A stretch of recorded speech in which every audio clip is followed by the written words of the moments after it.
حضرت سلیمان علیہ السلام حضرت داود علیہ السلام کے صاحبزادے تھے اور ان کے وارث قرار پائے۔ وَلَقَدْ آتَيْنَا دَاوُودَ وَسُلَيْمَانَ عِلْمًا، ارشاد فرمایا ہم نے حضرت داود اور حضرت سلیمان علیہ السلام کو علم عطا کیا۔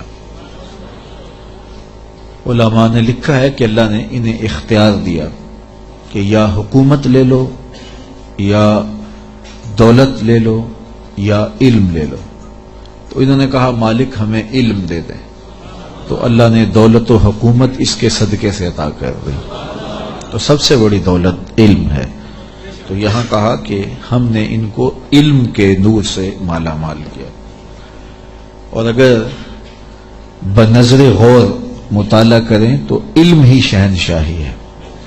اسی زمانے میں ایک ملک کو فتح کر لیا گیا اور بادشاہ گرفتار کر کے حاضر لایا گیا، تو جو فاتح تھا اس نے مفتو کو کہا، اس بادشاہ کو کہا کہ ہم تجھے قتل نہیں کرتے، تمہیں جان کی امان دیتے ہیں، بلکہ اس حکومت میں تجھے عہدہ دینا چاہتے ہیں، اب تم بتاؤ کہ تمہیں کون سے منصب پہ رکھا جائے۔ تو اس نے کہا مجھے معلم لگا دو، مجھے استاد لگا دو۔ تو اس بادشاہ نے ہنس کے کہا پھر بادشاہی چاہتے ہو؟ تو یہ بادشاہی ہے، یہ شہنشاہی ہے علم۔ تو کہا ہم نے ان کو علم کی دولت سے مالا مال کیا۔ وقال الحمد للہ الذی فضلنا علی کثیر من عبادہ المؤمنین، انہوں نے اللہ کی بارگاہ میں عرض کی کہ ساری تعریفیں اللہ کے لیے ہیں جس نے ہمیں اپنے بہت سے مومن بندوں پر فضیلت بخشی ہے۔ نعمت کا شکریہ ادا کر رہے ہیں کہ اتنے اللہ کے بندے تھے، کتنی مخلوقات تھیں اور اہل ایمان بھی کتنے تھے، لیکن ہمیں علم دے کر کے اس نے فضل و شرف عطا کیا، اس پر ہم اللہ کا شکر ادا کرتے ہیں۔ تو علم نصیب ہو جانا یہ اللہ کی بہت بڑی نعمت ہے اور اس پر شکریہ ادا کرنا چاہیے، شکریہ سے نعمت میں اضافہ ہوتا ہے۔ ووارث سلیمان و داود، اور حضرت سلیمان حضرت داود علیہ السلام کے وارث ہوئے۔ قال یا ایھا الناس علمنا منطق الطیر واوتینا من کل شیء، آپ نے کہا اے لوگو ہمیں پرندوں کی بولی سکھائی گئی ہے اور ہمیں ہر چیز عطا کی گئی ہے، بے شک یہ اللہ کا واضح فضل ہے۔ جو بھی ضروریات تھیں، تخت و تاج کے جو بھی تقاضے تھے، وہ سارے کے سارے آپ کو عطا کیے گئے۔ حکومت ہے، تخت و تاج ہے، دولت ہے، فوجیں ہیں، تصرف ہے، اور غلے ہیں، جائیدادیں ہیں، زمینیں ہیں۔ کائنات کی کوئی شے ایسی نہیں ہے جس کا وافر حصہ انہیں نہ دیا گیا۔ تو کہا کہ ہمیں ہر شے دی گئی ہے اور یہ اللہ تعالیٰ کا بڑا واضح فضل ہے۔ وَحُشِرَ لِسُلَيْمَانَ جُنُودُهُ مِنَ الْجِنِّ وَالْإِنسِ وَالطَّيْرِ، اور حضرت سلیمان علیہ السلام کے لیے ان کے لشکر جنوں، انسانوں اور پرندوں میں سے جمع کیے گئے تھے۔ اللہ اکبر۔ فَهُمْ يُوزَعُونَ، جنہیں وہ بغرض نظم و تربیت جو ہے وہ آپ کی خدمت میں وہ روکے جاتے تھے اور وہ حاضر کیے جاتے تھے، جمع ہوتے اور پھر ان کو ایک ترتیب دیتے اور لشکر آراستہ ہوتے۔ یعنی آپ کی ملک میں انسان بھی تھے، جن بھی تھے آپ کے لشکر میں، اور پرندے بھی تھے۔ اور جب آپ کا لشکر چلتا تھا تو ایک سمت جن ہوتے، ایک سمت انسان ہوتے، اور اوپر پرندے پرواز کر رہے ہوتے۔ کتنی شان و شوکت پر مشتمل لشکر ہوتا حضرت سلیمان علیہ السلام کا۔ حتی اذا اتوا علی واد النمل، یہاں تک کہ جب وہ لشکر چیونٹیوں کے میدان میں آیا اور وہاں چیونٹیاں جمع تھیں، حضرت سلیمان اپنے پورے لشکر کے ساتھ، پوری شان و شوکت کے ساتھ جب وادی نمل میں داخل ہونے لگے، قالت نملۃ یا ایھا النمل ادخلوا مساکنکم، تو ایک چیونٹی نے کہا کہ اے چیونٹیوں اپنی رہائش گاہوں میں داخل ہو جاؤ، لا یحتمنکم سلیمان وجنودہ وہم لا یشعرون، حضرت سلیمان علیہ السلام اور ان کے لشکر تمہیں کچل نہ دیں اس حال میں کہ انہیں خبر بھی نہ ہو، التفات نہ کریں، توجہ نہ کریں، تم ننھی اور مہین مخلوق ہو اور ان کی توجہ تمہاری سمت نہ ہو اور وہ گزرتے ہوئے تمہیں رون ڈالیں، بے خبری میں ایسا ہو جائے تو تم جلدی کرو اپنی بلوں میں داخل ہو جاؤ۔ اس چیونٹی نے یہ بات اپنی ہم جولیوں سے کہی۔ حضرت امام فخر الدین رازی علیہ رحمہ اسی آیت کریمہ کی تفسیر میں لکھتے ہیں کہ اس چیونٹی کو یہ علم تھا کہ اللہ کے نبی کا لشکر جان بوجھ کر ننھی جان کو بھی ضائع نہیں کرتا، تو اس لیے اس نے کہا کہیں بے خبری میں تمہیں کچل نہ دیں۔ اگر ان کی توجہ ادھر ہوئی تو وہ ایسا کبھی نہیں کریں گے کہ تمہیں کچل ڈالیں۔ تو معلوم یہ ہوا کہ اللہ کے نبی کا لشکر، نبی کا تربیت یافتہ لشکر جان بوجھ کر ننھی جان کو بھی ضائع نہیں کرتا، اور جو جسموں کے ساتھ بم باندھ کر کے چھوٹے چھوٹے بچوں میں گھس جاتے ہیں اور بازاروں میں جا کے پھٹ جاتے ہیں اور پھر بعد میں بڑے فخر سے ذمہ داریاں قبول کرتے ہیں، یہ کسی نبی کا لشکر نہیں، شیطان کا لشکر۔ نبی کا تربیت یافتہ لشکر، قرآن بتاتا ہے، یہ چیونٹی بھی جانتی تھی کہ نبی کی تعلیم اتنی واضح ہے اور نبی امن کا پیغمبر بھی ہوتا ہے، اس لیے کبھی ایسا نہیں ہو سکتا کہ نبی کا تربیت یافتہ لشکر ہو اور جان بوجھ کر کے ننھی جان کو بھی ضائع کرے۔ رسول کریم صلی اللہ علیہ وآلہ وسلم جب کوئی لشکر روانہ کرتے تو اسے حکم دیتے کہ بوڑھوں کو قتل نہیں کرو گے، بچوں کو قتل نہیں کرو گے، عورتوں کو قتل نہیں کرو گے، ان کے مذہبی رہنماؤں کو، پادریوں کو قتل نہیں کرو گے، ان کے عبادت خانے نہیں توڑو گے، فصلیں نہیں اجاڑو گے۔ یہ کافر جو تھے ان کافروں کے بچوں کو بھی قتل کرنے سے روک دیا گیا، کافروں کے بوڑھوں کو قتل کرنے سے بھی روک دیا گیا، اور جو کفار ہیں ان کی خواتین کے قتل سے بھی منع کر دیا گیا، اور جو مسلمانوں کی نسلیں کاٹ کے رکھ دے اور اس پہ ذمہ داریاں قبول کریں، کوئی بدبخت ہوگا جو ان کی حمایت کرے گا اور ان کو اسلام کا نمائندہ قرار دے گا، وہ دشمن اسلام ہو سکتے ہیں، اسلام کے نمائندے نہیں ہو سکتے۔ تو اس چیونٹی نے کہا کہ اپنی بلوں میں داخل ہو جاؤ، کہیں نبی کا لشکر بے خبری میں تمہیں کچل نہ دے۔ حضرت امام راضی لکھتے ہیں کہ چیونٹی کو یہ علم تھا، اس علم کی وجہ سے اس چیونٹی کو قیامت تک آنے والی چیونٹیوں کا سردار بنا دیا گیا، ملکہ بنا دی گئی قیامت تک۔ اچھا، اگر آپ کی توجہ ہو تو ذات کی چیونٹی ہے، رب نے اس کے نام کی صورت اتاری ہے۔ چیونٹی کی حیثیت کیا ہوتی ہے، لیکن وہ پیار کرنے لگی نا نبی سے، اور اس کو پتا تھا کہ نبی کی تعلیمات کیا ہوتی ہیں، تو اس تعلیم کے نتیجے میں ذات کی چیونٹی ہے، لیکن رب نے اس کے نام کی صورت اتار دی۔ تو اس چیونٹی نے کہا جلدی جلدی اپنی بلوں میں داخل ہو جاؤ، اللہ کے نبی کا لشکر کہیں تمہیں کچل نہ دے اور وہ دھیان نہ کرے، بے خبری میں کہیں ایسا نہ ہو جائے۔ اگر خبر ہوگی تو پھر کبھی ایسا نہیں ہو سکتا، کیونکہ نبی کی تربیت یہ ہے، وہ تو زندگیاں بانٹنے آیا ہے، زندگیاں چھیننے تو نہیں آیا، تو یہ ایسا نہیں ہوگا۔ فَتَبَسَّمَ ضَاحِكًا مِّن قَوْلِهَا، تو حضرت سلیمان پیغمبر نے جب چیونٹی کی اس بات کو سنا تو مسکرا پڑے۔ 3 میل دور تھے حضرت سلیمان علیہ السلام، اتنی دور سے چیونٹی نے کہا کہ جلدی جلدی بلوں میں چلی جاؤ، اللہ کے نبی کا لشکر کہیں بے خبری میں تمہیں کچل نہ دے۔ چیونٹی نے یہ بات کی تو حضرت سلیمان نے 3 میل دور سے سن لی اور پھر مسکرا بھی پڑے۔ اب 3 میل دور سے بات سنی جا سکتی ہے بھلا چیونٹی کی؟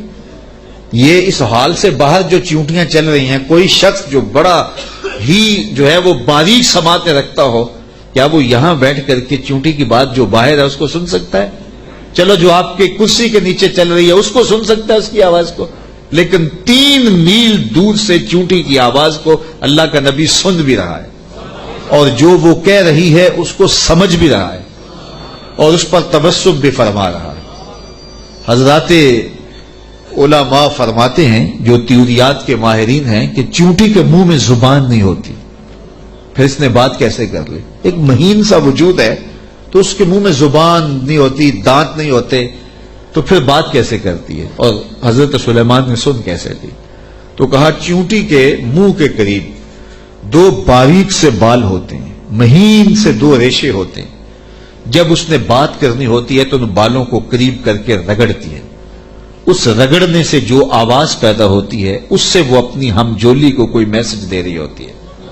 اللہ کے نبی کی شان یہ ہے کہ چیونٹی کے باریک اور مہین بالوں کے رگڑنے سے جو آواز پیدا ہوتی ہے 3 میل دور سے اس آواز کو سنتا بھی ہے اور اس سے جو مفہوم نکلتا ہے اس کو سمجھتا بھی ہے۔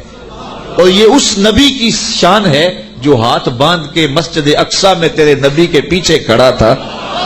تو جب غلام کی یہ شان ہے تو امام کی شان کا عالم کیا ہوگا؟ یہ شان ہے خدمت گاروں کی، سرکار کا عالم۔ مولوی کا تو دماغ خراب ہو گیا ہے کہ اس کی سماعتوں کو تول رہا ہے جس کے غلاموں کی سماعتوں کو نہیں تولا جا سکتا۔ اللہ اکبر۔ فتبسم ضاحکا من قولها، یہ میں نہیں کہہ رہا، یہ قرآن کہہ رہا ہے۔ حضرت سلیمان پیغمبر نے اس چیونٹی کی بات کو سنا، سن کے سمجھے اور پھر تبسم کیا۔ اللہ اکبر۔ وقال رب اوزعنی ان اشکر نعمتک التی انعمت علی وعلی والدی وان اعمل صالحا ترضاہ وادخلنی برحمتک فی عبادک الصالحین۔ اور اللہ کی بارگاہ میں عرض کی حضرت سلیمان علیہ السلام نے کہ اے میرے پروردگار، مجھے اپنی توفیق سے اس بات پر قائم رکھ کہ میں تیری اس نعمت کا شکر بجا لاتا رہوں جو تو نے میرے اوپر کی اور میرے والدین کے اوپر کی۔ جو نعمتیں بندے کے اوپر ہوتی ہیں اس کا بھی شکریہ ادا کرنا چاہیے، اور جو صالح اولاد ہوتی ہے، جو ماں باپ پر نعمتیں عطا ہوئی ہوتی ہیں، ان کا بھی شکریہ ادا کرنا، کیونکہ ماں باپ کی نعمتیں اولاد تک بھی پہنچتی ہیں۔ مجھے بتاؤ، اگر میں اور آپ کسی کافر کے گھر میں پیدا ہوتے، معاذ اللہ کسی ہندو یا سکھ کے گھر میں پیدا ہوتے، تو آج کیا ہمارے سینے میں ایمان کا چراغاں ہوتا؟ ہم کسی یہودی کے گھر میں پیدا ہوتے تو ہمارے گھر میں ایمان کی روشنی ہوتی؟ ہم کہتے ہیں ہم بڑے سیانے ہیں، بڑے سمجھدار ہیں، ہم مطالعہ کرتے، ہم مختلف ادیان کو پڑھتے اور پھر مسلمان ہو جاتے۔ کیا ایسا ہوتا یا کہ ہم اسی ظلمت اور اندھیرے میں ہوتے؟ تو پھر ہمارے ماں باپ تھے نا جو مسلمان تھے، اور ہم ان کی آغوش میں آئے تو اللہ نے وہ نور ہمیں بھی دیا۔ تو ہمیں اپنے اوپر ہونے والے اس کرم کا احسان کرنا، احسان جو ہے وہ اللہ کے حضور، اس کا شکر ادا کرنا چاہیے، اور ساتھ یہ بھی شکر ادا کرنا چاہیے کہ مالک تیرا کرم ہے کہ تو نے ہمارے ماں باپ کو دین دیا تھا، اور وہ نعمت ہمیں ان کی وساطت سے نصیب ہو گئی۔ علامہ اقبال کہا کرتے تھے، نام تو از پدر آموختم، حضور آپ کا نام میں نے اپنے باپ سے سیکھا تھا۔ وہ حضور کے عاشق تھے تو میں بھی حضور کا غلام بنا۔ ہمارے ماں باپ حضور کا نام لیتے تھے تو کیا کیفیتیں ہوتی تھی، آنکھوں میں آنسو آ جاتے تھے۔ تو آج چونکہ وہ حضور کے عاشق تھے، وہ حضور سے محبت کرنے والے تھے، وہ اولیاء کی چوکھٹوں پہ جانے والے تھے، تو آج اللہ نے یہ دولتیں ہمارے سینے میں بھی رکھی۔ تو جب اس نعمت کا شکریہ ادا کریں جو ہمارے وجود پر ہیں، تو ان نعمتوں کا شکریہ بھی ادا کریں جو ہمارے والدین پہ ہوئی ہیں۔ تو حضرت سلیمان نے یہ ہمیں شکر کرنے کا ایک عجیب طریقہ دیا، خوبصورت طریقہ دیا، اور عرض کی مالک میں ان نعمتوں کا شکر ادا کرتا ہوں جو تو نے میرے اوپر کی، اور ان نعمتوں کا بھی شکریہ میں ادا کرتا ہوں جو میرے ماں باپ پر کی۔ اللہ اکبر۔ اور مجھے یہ توفیق دے کہ میں ایسے نیک عمل کرتا رہوں جن سے تو راضی ہو۔ اللہ اکبر۔ اور مجھے اپنی خاص رحمت سے اپنے نیک بندوں میں داخل فرما لے۔ حضرت سلیمان علیہ السلام ایک دن اپنے لشکر کا جائزہ لیتے ہوئے پرندوں کی جانب نکلے۔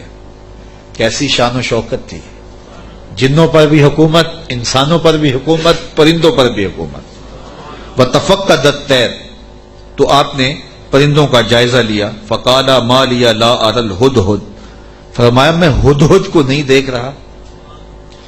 اور پھر فرمایا ام کان من الغائبین، وہ واقعی غائب ہو گیا ہے، لَأُعَذِّبَنَّهُ عَذَابًا شَدِيدًا، میں اس کو سخت عذاب دوں گا، او لَأَذْبَحَنَّهُ، یا اس کو میں ذبح کر دوں گا، او لَيَأْتِيَنِّي بِسُلْطَانٍ مُبِينٍ، یا وہ میری جانب میرے پاس اپنے بے قصور ہونے کی کوئی واضح دلیل لائے۔ تین باتیں کی، یا تو سخت عذاب دوں گا، یا ذبح کر دوں گا یا پھر اپنی صفائی میں کوئی مضبوط دلیل لائے۔ حضرت سلیمان علیہ السلام بیت اللہ کی حاضری کے بعد واپس آ رہے تھے اور صنعاء کے مقام پہ جو یمن کا شہر ہے وہاں آپ نے پڑاؤ کیا اور وہاں آپ نے جانوروں کا جائزہ لیا اور وہاں ہدہد کو نہ دیکھا۔ مفسرین فرماتے ہیں جب پانی کی ضرورت ہوتی تو ہدہد کو حاضر کیا جاتا اور یہ ہدہد جو تھا وہ پھر بتاتا کہ کس جگہ پانی ہے۔ یہ جانوروں کے اندر انجینئر ہے، اللہ نے اس کو بڑی طاقت دی۔ حضرت ابو ہریرہ رضی اللہ تعالیٰ عنہ نے جب فرمایا نا کہ یہ بڑی قوتوں سے مالا مال کیا گیا ہے، اس کی نظر بڑی تیز ہوتی ہے، تو کسی نے حضرت ابو ہریرہ سے کہا کہ چھوٹے بچے جب دھاگا لگا کے جال لگا کے جو ہے وہ پھاہی لگاتے ہیں تو یہ ہدہد پھنس جاتا ہے، جس کو زمین کی تہ میں پانی نظر آ جاتا ہے اس کو وہ جال نظر نہیں آتا۔ تو حضرت ابو ہریرہ بولے تقدیر کا جال نظر نہیں آتا، تو تقدیر کا جال بڑا ڈاڈا ہوتا ہے، وہ نظر نہیں آتا۔ یہ آپ نے ایک جانور دیکھا ہوگا کن کھجورا، اس کے 100 پاؤں ہوتے ہیں، 100 پاؤں، اور یہ جو سانپ ہوتا ہے اس کے کوئی پاؤں نہیں ہوتے، یہ اپنے جسم کو بل دے کے آگے بڑھتا ہے، اور کن کھجورا اس کے 100 پیر ہوتے ہیں، اور سانپ کی مرغوب غذا ہے کن کھجورا، اور جب اس کو یہ نظر آئے تو یہ دوڑتا ہے اور سانپ پیچھے دوڑ کے اس کو شکار کر لیتا ہے۔ تو کسی نے کن کھجورے سے پوچھا کہ تیرے 100 پیر ہیں اور سانپ کا ایک بھی نہیں ہے اور پھر بھی تو پکڑا جاتا ہے؟ اس نے کہا تقدیر کے آگے پاؤں نہیں چلتے۔ تو کہا کہ وہ دھاگا تقدیر کا ہے، وہ ہدہد کو نظر نہیں آتا اور وہ بچے اسے پکڑ لیتے ہیں۔ تو ہدہد حضرت سلیمان علیہ السلام کا درباری پرندہ تھا اور حضرت سلیمان علیہ السلام اس سے محبت کرتے تھے، یہ بھی اللہ کے نبی سے پیار کرتا تھا، بلکہ صاحب روح البیان نے ہدہد کے عنوان سے بڑی باتیں لکھی ہیں، کچھ لطیفے بھی ذکر کیے ہیں۔ کہتے ہیں ایک دن یہ ہدہد چونکہ لاڈلا پرندہ تھا حضرت سلیمان کا، تو حضرت سلیمان علیہ السلام کو کہنے لگا کہ میں آپ کے لشکر کی دعوت کرنا چاہتا ہوں۔ آپ نے کہا اتنا بڑا لشکر ہے اور تو میرے لشکر کی دعوت کرے گا؟ کہا جناب دعوت قبول کیجیے۔ تو کہا ٹھیک ہے، آج دوپہر کو میں آپ کے لشکر کی دعوت کروں گا۔ جب دوپہر کا وقت آیا تو دریا کنارے لشکر نے پڑاؤ کیا ہوا تھا، تو ہدہد کبھی دائیں کبھی بائیں اڑانے بھر رہا ہے۔ تو کہا میاں وقت ہو گیا ہے، اب لاؤ نا کھانا، تم نے آج ہماری دعوت کی ہے۔ کہا جی اسی کا انتظام کر رہا۔ تھوڑی دیر کے بعد اس نے فضا میں ایک چڑیا شکار کی اور اس کو فضا میں توڑ کر کے پانی میں پھینک دیا اور لشکر کو آواز دی جس کے ہاتھ میں بوٹی آتی ہے بوٹی لے لے، باقی شوربہ پی لے۔ تو اس پرندے سے چونکہ بڑا پیار تھا، جب اس کو نہ دیکھا تو غصے میں آ گئے، کہا ما لیا لا اری الہدہد، میں ہدہد کو نہیں دیکھ رہا، کیا وہ واقعی غائب ہے؟ اچھا میں اس کو ذبح کر دوں گا یا سخت سزا دوں گا یا پھر وہ مجھے اپنی بے گناہی کی کوئی دلیل پیش کرے۔ اب ہدہد کہاں چلا گیا؟ حضرات مفسرین لکھتے ہیں کہ وہ حضرت سلیمان علیہ السلام استراحت کرنے لگے تو وہ اڑ کے قریب ایک باغ میں چلا گیا، وہاں ایک اور اس کا ہم جنس ہدہد بیٹھا ہوا تھا۔ اس نے پوچھا کدھر سے آئے ہو؟ اس نے کہا کہ میں اپنے نبی کے ساتھ گیا تھا، اپنے شہنشاہ کے ساتھ گیا تھا، اور ان کی حکومت جنوں پر بھی ہے، انسانوں پر بھی ہے، پرندوں پر بھی ہے۔ تو اس نے کہا کہ میری جو بادشاہ ہے میرے ملک وہ عورت ہے اور اس کا ایک تخت بہت بڑا، اور میں تمہیں دکھاؤں۔ تو وہ ہدہد کو ساتھ لے گیا اور اتنے میں دیر ہو گئی، حضرت سلیمان غصے میں آ گئے، کہا کدھر ہے؟ لاؤ اسے حاضر کرو۔ آپ کا جو درباری شہباز تھا وہ اڑا فضا میں بلند ہوا تو ہدہد آتا دکھائی دیا، تو اس نے اس کے اوپر جھپٹ کے حملہ کرنا چاہا، تو ہدہد نے کہا تجھے واسطہ دیتا ہوں اس رب کا جس نے تجھے میرے پہ طاقت دی ہے، مجھے اپنا معاملہ حضرت سلیمان کے پاس جا کے پیش کر لینے دے۔ کہا انہوں نے کہا ہے کہ تجھے قتل کر دوں گا، ذبح کر دوں گا یا تجھے سخت سزا دوں گا، اب تو بچ نہیں پائے گا۔ تو ہدہد نے کہا کہ انہوں نے کوئی استثناء بھی کیا تھا؟ کہا ہاں انہوں نے کہا تھا یا کوئی مضبوط خبر لائے، اپنا معقول عذر پیش کرے۔ کہا پھر خیر ہے۔ اب ہدہد حضرت سلیمان کے پاس آیا اور مفسرین کہتے ہیں اس نے اپنے پر جھکا لیے اور دل بھی جھکا لی اور حضرت سلیمان کے سامنے عرض کی کہ اس رب سے ڈریے جس کے حضور آپ رب قیامت کے دن پیش ہوں گے۔ بس یہ بات کہنے کی دیر تھی کہ حضرت سلیمان کا غصہ ٹھنڈا ہو گیا۔ تو میں بتاؤ کدھر گئے تھے؟ تو ہدہد نے کیا جواب دیا، سنو قرآن کیا کہتا ہے، فَمَكَثَ غَيْرَ بَعِيدٍ، تو پس وہ تھوڑی ہی دیر ٹھہرا تھا کہ کہ وہ حاضر ہو گیا، اور حاضر ہو کے اس نے کہا فقال، اس نے کہا احطت بما لم تحط به وجئتک من سبأ بنبأ یقین، اس نے کہا کہ حضور میں ایسی بات معلوم کر کے آیا ہوں جس پر شاید آپ مطلع نہ تھے، اور میں آپ کے پاس ملک سبا کی ایک یقینی خبر لایا ہوں۔ آپ نے اس چیز کا مشاہدہ نہیں کیا جس کا میں مشاہدہ کر کے آیا ہوں، تو میں ایک یقینی خبر آپ کو جو چشم دید ہے وہ بتانا چاہتا ہوں۔ حضرت سلیمان نے کہا بتاؤ، کہا انی وجدت امرأۃ تملکہم وأوتیت من کل شیء ولہا عرش عظیم، اس نے کہا میں ایک ایسی خاتون کو دیکھا ہے جو بادشاہت کے تخت پہ براجمان ہے، میں نے ایک ایسی عورت دیکھی ہے وہاں جو ان پر حکومت کرتی ہے اور اقتدار کی مسند پہ بیٹھی ہے، اور اسے ملکیت و اقتدار میں ہر چیز بخشی گئی ہے، اور اس کے پاس بہت بڑا تخت ہے۔ یہ شہرہ آفاق تخت تھا جو ملکہ بلقیس کے پاس تھا، اور یہ 40 ہاتھ چوڑا تھا، 80 ہاتھ لمبا تھا۔ شرعی ہاتھ جب کہا جاتا ہے تو وہ کونی تک ہوتا ہے، تو گویا دوسرے لفظوں میں 1.5 فٹ کا ایک ہاتھ لگائیں تو یہ 60 ہاتھ چوڑا تھا، اور 120 ہاتھ جو ہے وہ لمبا تھا۔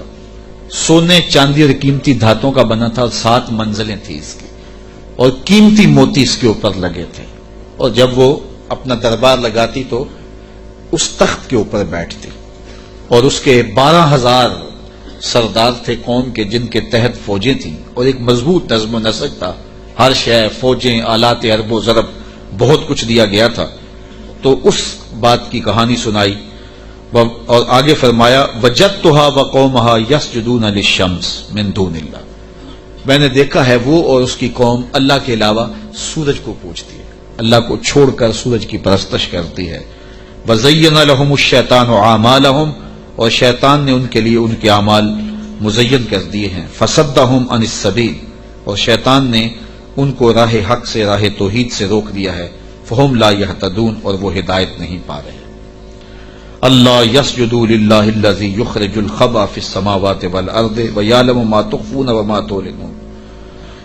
اللہ اکبر، اس لیے روکے گئے ہیں کہ وہ اللہ کے حضور سجدہ ریز نہ ہوں، جو آسمانوں اور زمینوں میں پوشیدہ حقائق اور موجودات کو باہر نکالتا ہے، یعنی ظاہر کرتا ہے، اور وَيَعْلَمُ مَا تُخْفُونَ، اور جو تم ظاہر کرتے ہو، جو تم چھپاتے ہو، وَمَا تُعْلِنُونَ، اور جو تم ظاہر کرتے ہو اور جو تم چھپاتے ہو، وہ سب کو جانتا ہے، اس کی نظر میں کوئی پوشیدہ نہیں ہے۔ اللہ لا الہ الا هو رب العرش العظیم، اللہ کے سوا کوئی عبادت کے لائق نہیں، وہی عظیم تخت اقتدار کا مالک ہے۔ ملکہ بلقیس کا تخت کیا ہے؟ تخت تو میرے رب کا ہے، عرش تو اس کا ہے، تو اس نے یہ بات کہی۔ حضرت سلیمان نے ہدہد سے کہا کالا سننظر اصدقت ام کنت من الکاذبین، کہا کہ ہم ابھی دیکھتے ہیں کہ تو سچ کہہ رہا ہے یا جھوٹ بول رہا ہے۔ کالا سننظر اصدقت ام کنت من الکاذبین، تو سچا ہے یا جھوٹا ہے۔ اذهب بکتابی ھذا فالق الیہم ثم تولى عنہم فانظر ماذا یرجعون، آپ نے خط لکھا اور ہدہد کو دیا، کہا اس کو لے جاؤ اور یہ خط ان کی طرف ڈال دو، اور اس کے بعد ان کے پاس سے ہٹ جاؤ، پھر دیکھ کہ وہ کس بات کی طرف رجوع کرتے ہیں۔ اس خط کے اوپر حضرت سلیمان علیہ السلام نے تحریر کی، ہدہد کے سپرد کیا۔ 1 مہینے کی مسافت پر تھا یہ ملک سبا حضرت سلیمان علیہ السلام کے ملک شام سے، 1 مہینہ جاتے ہوئے لگتا تھا، 1 مہینہ آتے ہوئے لگتا تھا۔ کہا یہ خط لے جاؤ میرا، اور ملک سبا میں جاؤ اور ملکہ بلقیس کو دے آؤ، اور پھر دیکھو کہ وہ کیا کہتے ہیں۔ ہدہد نے خط پکڑا، بادشاہ تخت پہ بیٹھی تھی، اس نے جا کے خط پھینک دیا۔ جب ملکہ نے خط پکڑا اور اس کو کھولا اور پڑھا، نبی کی جلالت تھی، کیونکہ صرف بادشاہ نہیں تھے، نبی بھی تھے، تو کہتے اس کا وجود کانپنے لگا، اور اس نے اپنی قوم کے سرداروں کو کہا کہ قالت یا ایھا الملأ انی القی الی کتاب کریم، اے میری قوم کے سرداروں، میری طرف ایک عزت والا خط ڈالا گیا ہے۔ علماء تفسیر نے لکھا ہے کہ یہ لفظ ہی اس کے لیے بہتری کی ضمانت بن گیا کہ اس نے نبی کے خط کو عزت والا خط کہا. بعد میں جو ہوا اور پھر وہ متی ہوئی اور اللہ نے اس کے لیے بہتریوں کے دروازے کھولے، وہ اس کی اس تکریم کی وجہ سے. خسرو پرویز کی جانب میرے رسول کریم صلی اللہ علیہ وسلم نے خط بھیجا تھا تو اس نے ٹکڑے کر دیے تھے.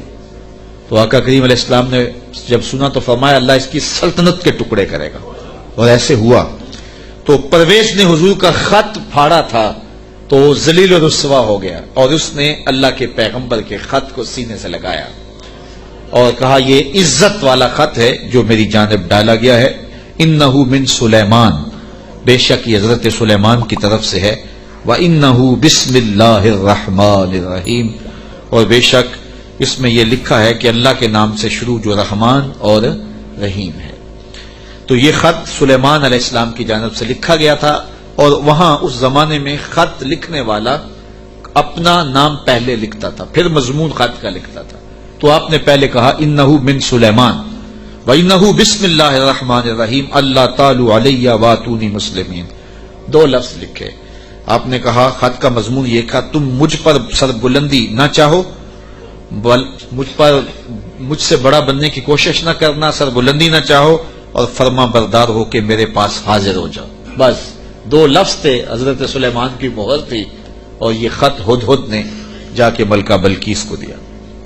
اس کا وجود کانپنے لگا. پھر وہ سنبھلی اور اپنے سرداروں سے کہنے لگی قالت یا ایھا الملؤ افتونی فی امری ما کنت قاطعۃ امرا حتی تشہدون. اے میرے درباریوں، تم مجھے بتاؤ اس معاملے میں کیا تمہارا مشورہ ہے، چونکہ میں کسی بھی معاملے میں قطعی فیصلہ کرنے سے قبل تمہیں حاضر کرتی ہوں اور تم سے مشورہ لیتی ہوں.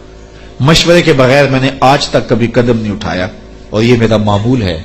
اب یہ خط آیا ہے، اس کا یہ مضمون ہے جو میں تمہیں سنایا ہے، اب تم بتاؤ کہ اب کیا کیا جائے. اب 12,000 سردار تھے اور ان کے ماتحت فوجیں تھیں. قالو بولے نحن اولو قوت و اولو باس شدید، کہنے لگے کہ ہم طاقتور ہیں، سخت جنگجو ہیں، اور ہم لڑنے کے لیے تیار ہیں. قوم کا مورال بلند ہے، فوجیں پوری طاقت میں ہیں، آلات حرب و ضرب بھی ہیں، کوئی کمزوری نہیں ہے. آپ اگر حکم دیں تو ہم حاضر ہیں. والامر الیک فانظری ماذا تامرین، لیکن معاملہ آپ کے ہاتھ میں ہی ہے، حکم آپ کا ہی چلے گا، لیکن ہماری جانب سے کوئی کمزوری نہیں، ہم بالکل تیار ہیں، مستعد ہیں، فعال ہیں، فوجیں تیار ہیں، مورال بلند ہے، لڑنے کے لیے آمادہ ہیں. تو اب آپ کا حکم ہے، کیا آپ حکم دیتی ہیں؟ قالت ان الملوک اذا دخلوا قرية افسدوها وجعلوا اعزة اهلها اذلة. ملکہ نے کہا کہ بے شک جب بادشاہ کسی بستی میں داخل ہوتے ہیں تو اسے برباد کر دیتے ہیں اور وہاں کے باعزت لوگوں کو ذلیل و رسوا کر ڈالتے ہیں، اور یہ لوگ یعنی بادشاہ اسی طرح کریں گے. تو اگر تم مجھے موقع دو، اور میرا مشورہ یہ ہے کہ میں وَإِنِّي مُرْسِلَةٌ إِلَيْهِمْ بِهَدِيَّةٍ، میں پہلے ان کی طرف کوئی ہدیہ بھیجتی ہوں.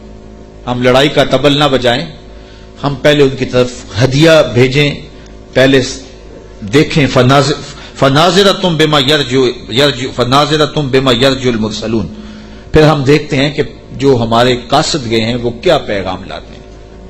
اگر وہ ہمارے ہدیے کو قبول کر لیتے ہیں اور کوئی ہماری سیٹنگ ہو جاتی ہے تو پھر تو لڑائی کی ضرورت نہیں ہے. لڑائی بہت خطرناک ہوتی ہے، اس کے انجام بڑے بھیانک ہوتے ہیں. وہ تھی بڑی سمجھدار. فوجوں نے کہا ٹھیک ہے، جرنیلوں نے کہا لڑیں گے، اور سرداروں نے کہا قوم کا مورال بلند ہے، اور جو ہے وہ افسروں نے کہا کہ ہماری فوج بڑی ٹریننگ یافتہ ہے، ہمارے پاس آلات وہ ضرب موجود ہیں، لڑیں گے. لیکن اس نے کہا صبر کرو، پہلے میں کوئی تحفہ دے کے قاصد بھیجتی ہوں. وہ قاصدوں کو کیا جواب دیتے ہیں؟ لڑائی تو آخری حل ہے، پھر ہم دیکھیں گے.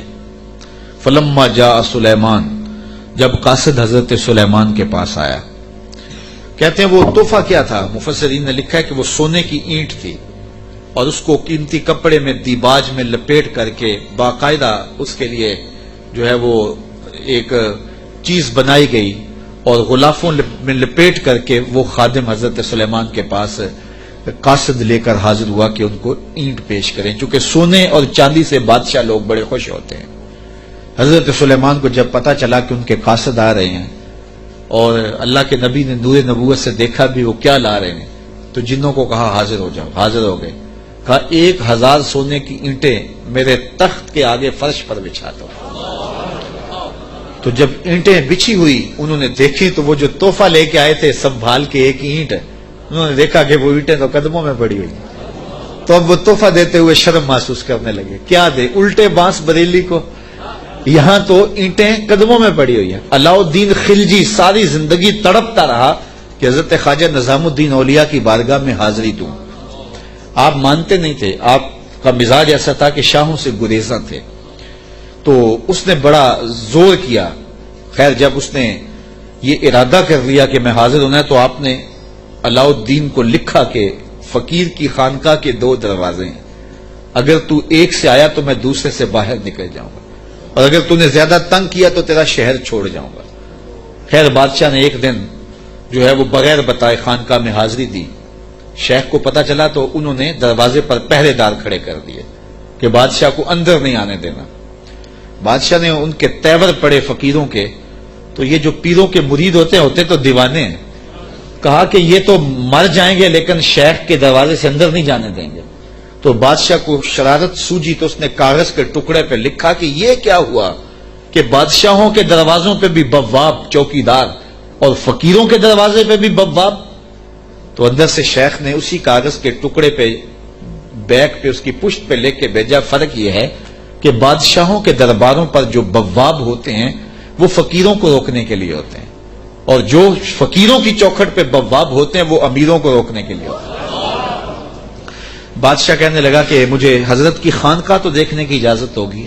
خدام نے کہا کوئی حرج نہیں ہے. تو وہ خانقاہ لنگر خانہ دیکھنے لگا. بہت بڑی خانقاہ تھی. تو جب وہ استبل میں گیا تو کیا دیکھا کہ جو گھوڑے ہیں ان کی جو میخیں ہیں، قلعے ہیں، وہ چاندی کے ہیں، اور جو ان کے پاؤں میں زنجیریں پڑی ہوئی ہیں جن سے وہ بندھے ہوئے ہیں وہ زنجیریں سونے کی ہیں. تو بادشاہ بڑا حیرت زدہ ہوا. تو اس نے پھر کاغذ کے ٹکڑے پہ لکھا کہ یہ کیا ہوا کہ بادشاہوں کے پاس بھی سونا اور چاندی اور فقیروں کے پاس بھی سونا اور چاندی، فرق کیا ہوا؟ تو شیخ نے جواب میں لکھ کے بھیجا، فرق یہ ہے بادشاہ خزانوں میں سنبھال کے رکھتے ہیں، فقیر گھوڑوں کے قدموں میں ڈال کے رکھتے ہیں. تو حضرت سلیمان علیہ السلام نے 1000 اینٹ بچھوا دی. آپ جانتے ہیں جب بہار چین آیا نا حضرت عمر کے زمانے میں، جب ایران فتح ہوا تو سب سے دنیا کے اس وقت نامور اشیاء میں سے بہار چین ایک بہت بڑا قالین تھا، جس کو بہار چین پہ بٹھا دیا جاتا وہ ناز کرتا ہے کہ میں بہار چین پہ بیٹھے. آج وہ کسی کو وہ سرخ قالین پہ جو ہے وہ لے کے جاتے ہیں تو کہتے ہیں میرے لیے سرخ قالین بچھائے گئے. امریکہ میں یا جو ہے وہ میرے لیے جو ہے وہ برطانیہ میں یہ اعزاز دیا گیا ہے کہ مجھے سرخ قالینوں پہ میرا استقبال کیا گیا، سرخ قالین بچھائے گئے. بہار چین یہ ایک ایسا قالین تھا کہ جس پہ بیٹھ جانا اور جس پہ چلے جانا یہ بڑے دنیا کے لوگ جو ہے وہ فخر سمجھتے تھے. جب حضرت فاروق اعظم کا زمانہ آیا تو یہ علاقہ فتح ہوا تو یہ اونٹوں پہ لاد کر کے یہ بہار چین مدینے بھیجا گیا. تو حضرت عمر کے پاس جب بہار چین آیا تو کہا کہ اب اس کو کہاں رکھے؟ تو کسی نے کہا جی مسجد نبوی میں بچھائیں. کہا یہ مسجد نبوی میں بچھے؟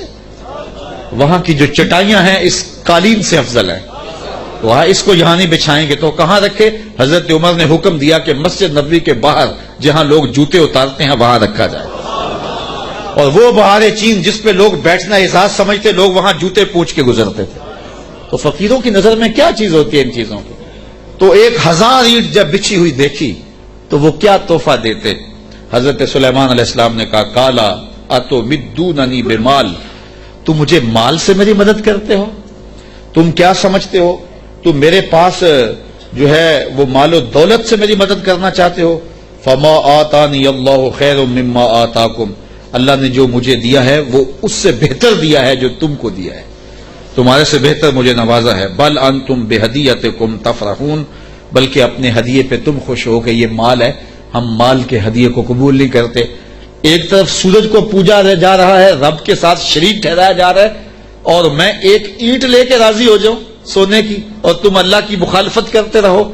یہاں سمجھنے کے لیے بہت کچھ ہے کہ اللہ کے حکموں کی نافرمانی کر رہا ہو اور پیر صاحب کو نذرانہ دے دے اور پیر صاحب یہیں چپ ہو جائے کہ کوئی نہیں مجھے نذرانہ مل گیا، یہ سمجھنے کے لیے کافی ہے۔ سونے کی اینٹ لے کے آئے ہیں، فرمایا وہ بتوں کو پوج رہے ہیں، وہ سورج کو پوج رہے ہیں، اور مجھے اس نذرانے سے چپ کروانا چاہتے ہیں، ایسا نہیں ہوگا۔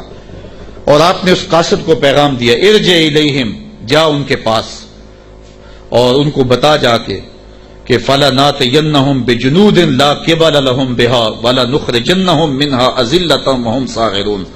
ان کو جا کے بتا کہ ہم ایسا لشکر لے کے آ رہے ہیں جس کا تم مقابلہ نہیں کر پاؤ گے، اور تمہیں ذلیل کر کے رسوا کر کے شہروں سے نکالے گے، تیار ہو جاؤ۔ حضرت سلیمان نے اس قاصد کو پیغام بھیجا۔ جب اس نے جا کے پیغام دیا اور حضرت سلیمان کے دربار کی کہانیاں سنائیں تو پھر لڑائی کی ہمت کس کو ہوتی؟ نبی کو اللہ نے روب دیا ہوتا ہے، نبی کا روب جو ہے وہ لوگوں پہ پڑ جاتا ہے۔ اللہ اکبر، تو کس کو ہمت ہوتی؟ ملکہ بلقیس نے کہا کہ اب میں خود جاتی ہوں، تو وہ خود تیار ہوئی اور وہ حضرت سلیمان کی بارگاہ میں حاضر ہونے کے لیے ملک سبا سے چلی۔ ادھر بھی وقت گزرتا گیا، جب 3 فرسخ دور وہ دربار سے رہ گئی، 1 فرسخ اور 3 فرسخ 5 کلومیٹر لگا لے، آپ یہ کہہ لیں کہ وہ بائی پاس پہ یا وہ یہ چناب پل پہ اتنے فاصلے پہ جب اس کا آنا ہوا تو حضرت سلیمان بیٹھے تھے اور آپ نے اپنے درباریوں سے کہا، قال یا ایھا الملأ ایکم یاتینی بعرشھا قبل ان یاتونی مسلمین۔ دربار لگا تھا، جن بھی بیٹھے تھے، انسان بھی بیٹھے تھے، پرندے بھی تھے۔ آپ نے کہا میرے درباریوں، وہ بلقیس آ گئی ہے، یہاں قریب ہی آ گئی ہے، تو اس کا وہ تخت جس پہ اسے ناز ہے، کوئی ہے جو اٹھا لائے اس کے لانے سے پہلے؟ کیسی شان حضرت سلیمان کی، وہ بائی پاس پہ آ گئی ہے، اور تخت 1 مہینہ جاتے ہوئے لگتا ہے، 1 مہینہ آتے ہوئے لگتا ہے۔ یہ طاقتیں ہیں اللہ کے بندوں کی، اللہ اکبر۔ تو کہا وہ تو ادھر آ گئی ہے، تو کوئی ہے جو اس کا تخت جا کے جلدی جلدی اٹھا لائے؟ تو جب آپ نے یہ بات کہی تو ایک جن اٹھا، قال عفریت من الجن انا آتیک بہ، ایک جن کہنے لگا حضرت میں لاتا ہوں۔ کب لاؤ گے؟ قبل ان تقوم من مقامک، آپ کی مجلس ختم ہونے سے پہلے پہلے حاضر کر دیتا ہوں۔ اور مجلس ختم ہوتی تھی زوال کے وقت، دوپہر کے وقت، صبح شروع ہوتی اور دوپہر کو ختم ہو جاتی، تو کچہری لگی تھی، کہا کچہری ختم ہونے سے پہلے پہلے میں لے آتا ہوں۔ وَإِنِّي عَلَيْهِ لَقَوِيٌّ أَمِينٌ، طاقتور بھی ہوں، لے بھی آؤں گا اور امین بھی ہوں، کوئی ایک موتی بھی ضائع نہیں ہوگا، تو تخت میں لے کے آتا ہوں۔ اور 1 مہینہ میں نے عرض کیا جاتے ہوئے لگتا ہے، 1 مہینہ کئی ہاتھ موٹا تھا، 7 منزلیں تھی، 40 ہاتھ چوڑا تھا، 80 ہاتھ لمبا تھا، سونے اور چاندی اور قیمتی جواہر سے مرصع تھا، اور 7 کوٹریوں میں مکفل تھا، تالے لگے تھے، پہرے دار کھڑے تھے، جیب میں ڈال کے بھی لانا ہو پھر بھی 2 مہینے چاہیے۔ اور اس تخت کو لانے کا کہا دوپہر تک لے آتا ہوں۔ بڑی بات تھی نا، حضرت سلیمان خوش ہو جاتے کہ بڑی بات ہے، تو میں نہیں، مجھے اس سے بھی پہلے چاہیے، مجھے اس سے بھی پہلے چاہیے۔ پھر وہ اٹھا جس کے سینے میں زبور کا علم تھا، قال الذی عندہ علم من الکتاب، پھر وہ شخص کھڑا ہوا جس کے سینے میں علم زبور تھا، وہ آپ کا خالہ زاد بھی تھا، آپ کا صحابی بھی تھا، عاصب بن برخیہ نام علماء تفسیر نے بتایا ہے، اور اسے اسم اعظم آتا تھا۔ وہ کھڑا ہو گیا، اس نے کہا انا آتی کا بہی، حضرت میں لے آتا ہوں۔ کہا کب لاؤ گے؟ وہ تو دوپہر تک کا وقت دے رہا ہے، تم کب لاؤ گے؟ تو سنو اس نے کیا کہا، بولا قبل ان یرتد الیک طرفک، حضور آپ آنکھ بعد میں جھپکیں گے، تخت پہلے پڑا ہوگا، آپ آنکھ بعد میں جھپکیں گے، تخت پہلے پڑا ہوگا۔ اللہ اکبر۔ فلما رآہ مستقرا عنده قال ھذا من فضل ربی، حضرت سلیمان نے بھی آنکھ جھپکی نہیں تھی، تخت سامنے پڑا ہوا، حضرت سلیمان بے ساختہ پکار اٹھے، یہ میرے رب کا فضل ہے جس نے میرے امتی کو یہ طاقت دی۔ یار بنی اسرائیل کے نبی کے امتی کی یہ شان، تو بنی اسرائیل کے یہ نبی مقتدی بن کے جس کے امام کے پیچھے کھڑے تھے مسجد اقصی میں، اس امام کی شان کا عالم کیا ہو؟ یہ شان ہے خدمت گاروں کی، سرکار کا عالم۔ کہا میں لاتا ہوں، اور اس کے آنے سے پہلے کیا حضرت آنکھ جھپکنے سے پہلے حاضر کر دوں۔ اور حضرت سلیمان نے ابھی آنکھ جھپکی نہیں، تخت سامنے پڑا ہوا تھا. اللہ اکبر. لیبلونی ااشکر ام اکفر، کہا کہ میرے رب نے مجھے آزمایا ہے، میرا رب مجھے پرکھتا ہے کہ میں اس کا شکر کرتا ہوں یا کفران کرتا ہوں یا انکار کرتا ہوں. اللہ اکبر. فرمایا فمن شکر فانما یشکر لنفسہ، جو شکر کرتا ہے وہ اپنے لیے ہی شکر کرتا ہے. اللہ کا کیا فائدہ کرے گا؟ اپنا ہی فائدہ ہوگا. تو میں اس کا شکر کرتا ہوں جس نے میرے ایک امتی کو یہ طاقت عطا کی، یہ شان عطا کی. یار جب بنی اسرائیل کے ایک ولی کی یہ شان ہے تو اس امت کے اولیاء کی شان کا عالم کیا ہوگا. صرف ایک واقعہ، شہر بخارا میں، شہر کابل میں حضرت امام شاہ نقشبند بخاری علیہ رحمہ تشریف لائے تو لوگوں کا ہجوم ہو گیا. بادشاہ وقت کی لونڈی وہاں سے گزرتے ہوئے رکی تو لوگوں کا ہجوم دیکھا. کہا ماجرا کیا ہے؟ کہا بخارے والے پیر آئے ہوئے. تو کہا یہ پیر کیا ہوتے ہیں؟ لوگوں نے بتایا یہ اصلاح قلب کرنے والے لوگ ہوتے ہیں، یہ دلوں کے حکیم ہوتے ہیں، ڈاکٹر ہوتے ہیں، اور یہ باطن کی صفائیاں کرنے والے لوگ ہوتے ہیں. اور اللہ نے ان کو تکوینی اور تشریعی طاقتیں بھی عطا کی ہوئی ہوتی ہیں، اور کبھی ایسا ہوتا ہے کہ یہ اوکھے ویلے کام بھی آتے ہیں. اس نے سوچا کہ شیخ سے نسبت قائم کر لینے میں کوئی حرج نہیں ہے، تو اس نے حضرت شاہ نقشبند بخاری کی بیعت کر لی. چلو پیر تو کوئی ہونا چاہیے، تو انہوں نے ان سے بیعت کر لی. شیخ نے جو وظائف بتائے اور تلقین کی، ذکر کی اور اچھائی کی طرف سبق دیے، تو صالحہ تو وہ پہلے ہی تھی لیکن مزید رنگ چڑھ گیا. تو بادشاہ جب اس کی خدمت کو دیکھا تو بڑا خوش ہوا. جو باقی لونڈیاں تھیں وہ حسد کرنے لگیں. ایک دن انہوں نے بادشاہ کے دربار سے، بادشاہ کے گھر سے چوری کر کے زیور ایسی جگہ پہ چھپا دیے اور اس پہ الزام لگا دیا اور پھر برآمد بھی اس سے کروا دیے. بادشاہ کو بڑا غصہ آیا کہ میں نے اس پہ اتنا اعتماد کیا تھا اور یہ بڑی لمبی نمازیں پڑھتی تھی. بادشاہ نے حکم دیا کہ اس کو چوبارے پہ لے جاؤ اور وہاں سے دھکا دے دو. بادشاہ کے محل کی چھت پہ لے جایا گیا. اس نے لاکھ کہا کہ میرا جرم نہیں ہے، لیکن بادشاہ ہوتے ہیں. تو چھت پہ لے جایا گیا. جب دھکا دینے لگے تو اس کو اب یاد آیا کہ میں نے سنا تھا اوکھے ویلے پیر کام آتے ہیں. تو اس نے بخارے کی طرف منہ کر کے کہا شیعہ للہ چو گدائے مستمند المدد خواہم ز شاہ نقشبند.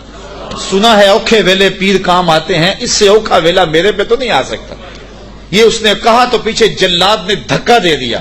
جب نیچے آئی تو حضرت شاہ نقشبند بخاری کا دامن پھیلا ہوا تھا.